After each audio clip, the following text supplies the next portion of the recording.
Të nderuar televizionistë, përshëndetje, do jemi bashkë në këtë edicion informativ këtu në Drita Televizion. Ju njohim me zhvillimet e ditës. Mbështetësit e opozitës mbushën këtë të shtunë sheshin Skënderbej pas thirrjes së drejtuesve të opozitës për një uragan dhe revolucion që do të niste pikërisht sot. Me parudha dhe thirrje për largimin e Ramës, ata i qëndruan disa orë përpara kryeministrisë dhe pasi dëgjuan fjalimet nga tribuna, hodhën tymuese dhe flakadan dhe marshuan në këmbë përpara parlamentit të Bashkisë dhe Selisë Socialiste.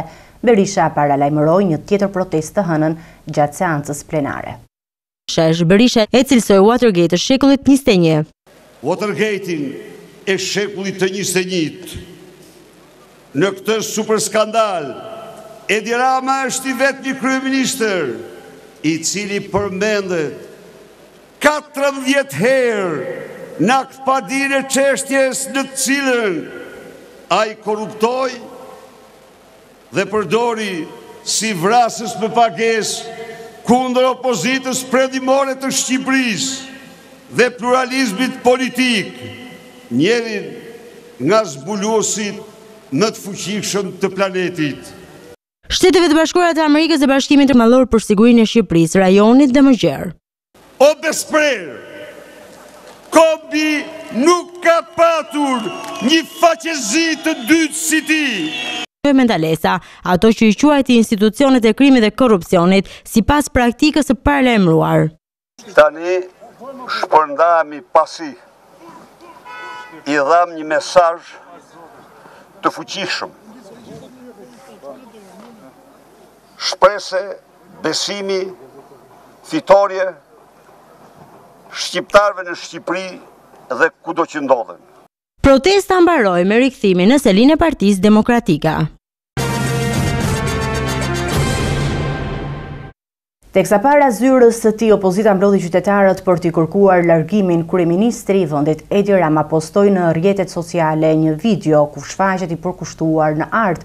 Rama shihet duke punuar një vazë balte e cila është thyer, ndërsa jep dhe një mesazh që këto thyerje të mos e pengojnë ecjen përpara.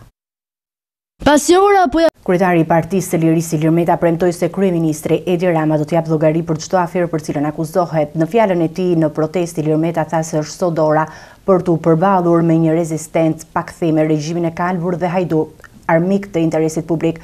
Kreu i qeverisë i bëri përgjegjës për korrupsion, varfërinë dhe shpopullimin e vendit.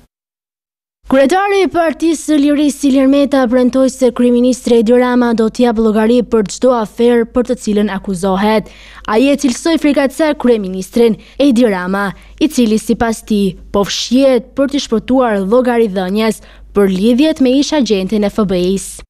Afera korruptive që ka tronditur mbar botën në të dy anët e Atlantikut, Rama me Gonigal, është edhe afera që ka derdhur kupën e zemërimit mbar popullor. Edi Rama e ka shumë të qartë se llogaridhënies nuk i shpëton dot, edhe pse ka braktisur kuvendin prej 3 javësh. Edi Rama do t'jap llogari deri në 1 për të gjitha shkeljet e kushtetutës që ka bërë. Ai do t'jap llogari për shkatrimin e parlamentit. Nga bulevardi përpara kryeministrisë, Meta siguroi mbështetësit e opozitës se Edi Rama do të japë përgjigje për të gjitha akuzat e ngritura ndaj tij. Nga përballja me të vërtetat, me popullin dhe me dëmet e pallogaritshme që i ka shkaktuar atij, Edi Rama në 10 vite e përdori pushtetin vetëm për të kapur shtetin, për interesat e tij mafioze dhe trilindjes. Ai do t'jap llogari edhe për bllokimin e komisioneve hetimore të opozitës në kuvend, sepse ai ka tmerr nga të vërtetat e hidhura të korrupsionit të tij që nuk i mbulon dot më askush. Edi Rama do t'jap llogari edhe për përjashtimet staliniste të deputetëve të opozitës nga grupet parlamentare dhe nga e drejta e tyre që të përfaqësojnë qytetarët e Republikës në kuvendin e Shqipërisë. Kreu në qeverisë bëri përgjegjës për korrupsionin, varfërinë dhe shpopullimin e vendit. Zyra e kryeministrit të prodhoi vetëm njerim që shpopullon vendin dhe të bën qindra mira shqiptar e sidomos të rinjt dhe fëmijët nga deu i tyre. Shqiptarët protestojnë sot për të dhënë fund dramave familjare. Ndërkohë ai foli në emër të popullit dhe tha se ai kërkon ndryshim me çdo çmim. Çmimin le ta zgjedhë lepuri që ka 3 javë që fshihet Parlamenti të Shqipërisë. Drejtuesit e opozitës njoftuan të tjera protesta dhe kërkuan nga qytetarët mbështetje e pjesëmarrje. Pas protestës së thirrur nga Berisha dhe shoqërimit të 3 protestuesve, deputetët Albana Vokshi dhe Oert Bylykbashi kanë shkuar drejt komisariateve 1 dhe 2 ku ndodhen protestuesit. Bylykbashi u shpreh se deputetët janë të gatshëm të qëndrojnë pranë protestuesve, ndërsa shtoi se janë shoqëruar për motive politike në mënyrë që qytetarët të stepen nga tubimet.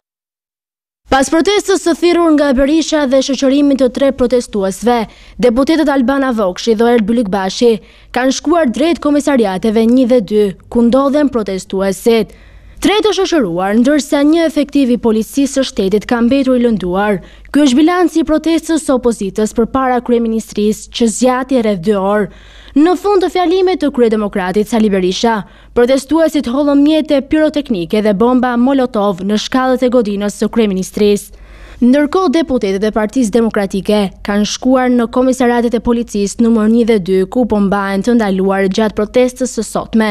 Në një deklaratë për media, deputeti Oert Bylykbashi tha se ndodhen aty për të qëndruar pranë çdo demokrati dhe çdo qytetari që protestoi për të nxjerrë ata të lirë.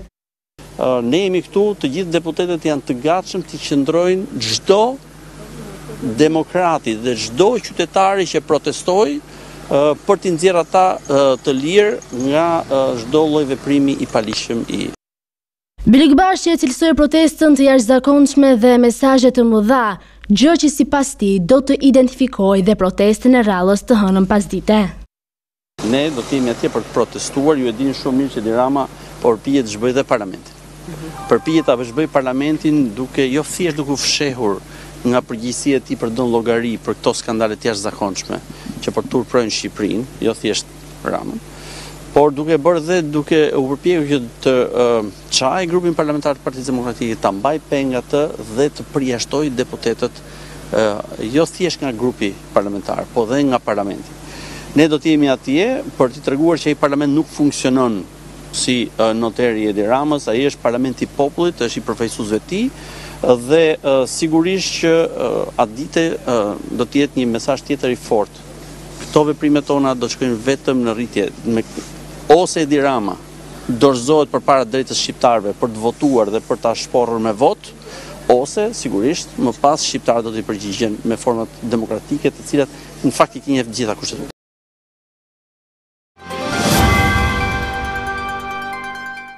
Dy të moshuar kanë ndruar jetë në fshatin Rapës në Lushnjë pasi janë asfiksuar nga gazi. Lame Kadhiri, 19 vjeç, dhe Çelibare Kadhiri, 81 vjeç, burrë grua, janë gjetur të pajetë në banesën e tyre. Trupat e pajetë transportuan drejt morgut, aty ku do të bëhet edhe ekspertiza mjekoligjore. Dy të moshuar kanë ndruar jetë në fshatin Rapës në Lushnjë pas janë asfiksuar nga gazi. Kur dëra e shtëpisë nuk u hap as ditën e tretë, fshinjët lajmëruan policinë. Efektivët që hyn nga drejtarja konstatuan se burrë e grua në fshatin Rapës të Lushnjës kishin ndruar jetë. Çelibare dhe Islam Kadhiri, 81 dhe 90 vjeç, po e kalonin të vetëm pleqërinë pa fëmijët pranë. Ne e dim prindrit tanë, maman e kishim të fortë. Folën pardijem drejt, thonë mos kini me rak. Papan e kishim të smur, kishim 1 vit e ca. Prandaj më hapni derën, tentova t'u ja brenda s'po mle policia, më hapni derën se i kam prindër t'i shoh. Më kanë gjarë që më kanë gjarë. Nuk din gjetëshi. Ne i kemi prindër, policia s'më la t'u i brenda t'i shoh. Ata ngroqi me gaz, e ojtën sot me drurin se nuk. Nuk e rrinin dot të drut, se i vajti aq. O, sot, perëndi. Trupat e pajetë u gjetën mëngjesin e kësaj të shtune pranë njëri tjetrit, por Lame dhe Çelibari Kadhiri dyshohet se kanë ndëruar jetë 48 orë më parë.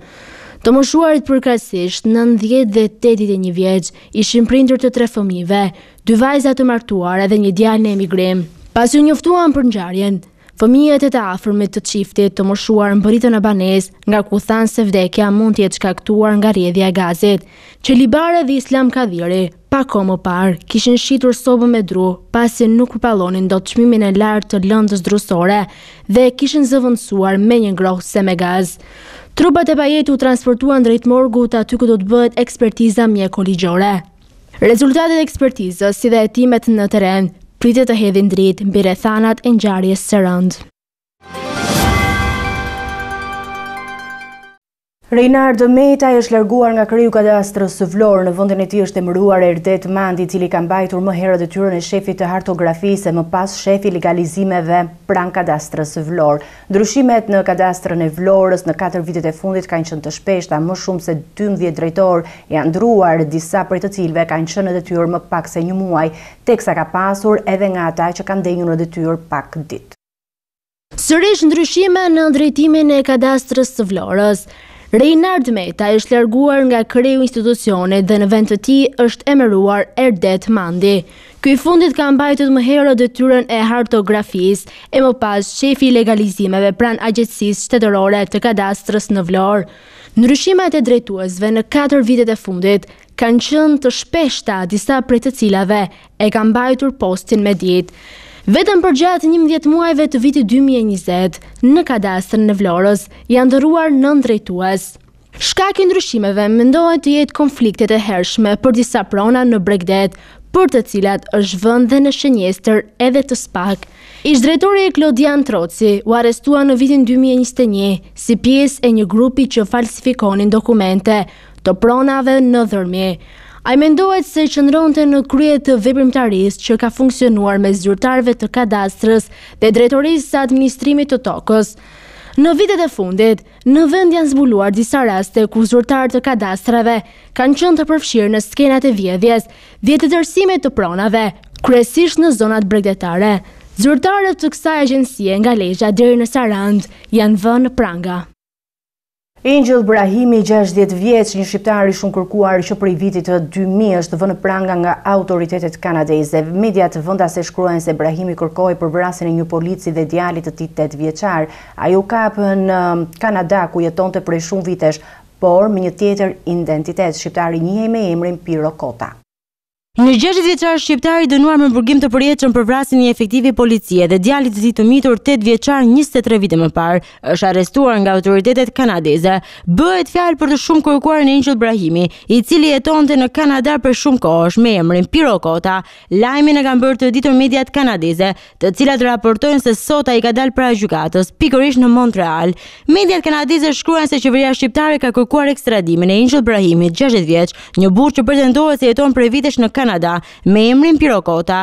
Ai është arrestuar më 26 janar. Qeveria shqiptare pretendon se Brahimi vrau oficerin e policisë Astrid Braçe dhe djalin e tij 8 vjeçar në një prit marrëmzarri më 10 gusht të vitit 2000. Një deklaratë tjetër e depozituar në gjykatën e Montrealit jep më shumë detaje rreth asaj që fshihej pas vrasjes. Në vitin 1997, vllai i Brahimit, Iliriani, u vra në një shkëmbim zjarri me policin pasi dikush kishte hapur zjarr ndaj një ambulance. Ndërkohë Braçi ishte një nga policët e pranishëm në momentin e vrasjes së vllait të Brahimit dhe vllai i Braçës ishte shefi i komisariatit lokal. Dikush tentoi të qëllonte Braçën në vitin 1999, por u largua. Brahimi ishte i dyshuar për të shtënat, por nuk ishte prova të mjaftueshme për të akuzuar. Më 10 gusht të vitit 2000, efektivi Braçe dhe gruaja e tij shkuan në plazh me djalin e tyre, vajzën, besën dhe nipin. Ata kanë qenë të gjithë në të njëjtën makinë, teksa ktheheshin nga plazhi kur makina është sulmuar me marrëmzjarri në fshatin Pish Poro. Të nderuar televizionistë, do të njihemi me parashikimin e motit. Territori shqiptar për ditën e diel parashikohet të përshkohet nga një mot i qëndrueshëm me kthjedhime dhe vranësira kalimtare. Sipas parashikimeve, temperatura minimale do të jetë -5 gradë Celsius, ndërsa temperatura maksimale parashikohet të jetë 12 gradë Celsius. Era do të fryjë me një shpejtësi mesatare 1 deri në 9 metër për sekond në drejtimin veriperëndimor, çka do të bëjë që të krijohen dallgëzime deri në 4 ball, ndërsa temperaturat minimale dhe maksimale në disa qytete kryesore të Shqipërisë do të jenë si vijojnë: Shkodër 2 deri 12 gradë Celsius, Kukës -4 deri 0 gradë Celsius, Peshkopi 1 deri 6 gradë Celsius, Tiranë 2 deri 9 gradë Celsius, Durrës 5 deri 9 gradë Celsius, Kavaj 5 deri 10 gradë Celsius, Elbasan 2 deri 9 gradë Celsius, Berat 2 deri 8 gradë Celsius, Korç -5 deri 2 gradë Celsius, Vlorë 3 deri 10 gradë Celsius, Gjirokastër 0 deri 8 gradë Celsius, Sarand 2 deri 9 gradë Celsius. Territori i Kosovës për ditën e diel parashikohet të përshkohet nga një mot i qëndrueshëm me kthjellime dhe vranësira kalimtare. Sipas parashikimeve, temperatura minimale do të jetë -1 gradë Celsius, ndërsa temperatura maksimale parashikohet të jetë 7 gradë Celsius. Era do të fryjë në drejtimin juglindor me një shpejtësi mesatare 1 deri në 3 metër për sekond, ndërsa temperaturat minimale dhe maksimale në disa qytete kryesore të Kosovës do të jenë si vijojnë: Mitrovic 0 deri 5 gradë Celsius, Podujev -1 deri 2 gradë Celsius, Skënderaj -1 deri 5 gradë Celsius, Pej 1 deri 5 gradë Celsius, Prishtinë 0 deri 2 gradë Celsius, Gjakov -1 deri 7 gradë Celsius, Malishev 0 deri 6 gradë Celsius, Gjilan -1 deri 3 gradë Celsius, Ferizaj 0 deri 4 gradë Celsius, Kaçanik 0 deri 3 gradë Celsius, Prizren 0 deri 2 gradë Celsius. Ishte gjithçka e përgatitur në këtë edicion informativ. Ju faleminderit për mundjen tuaj. Bashkë miru takofshim.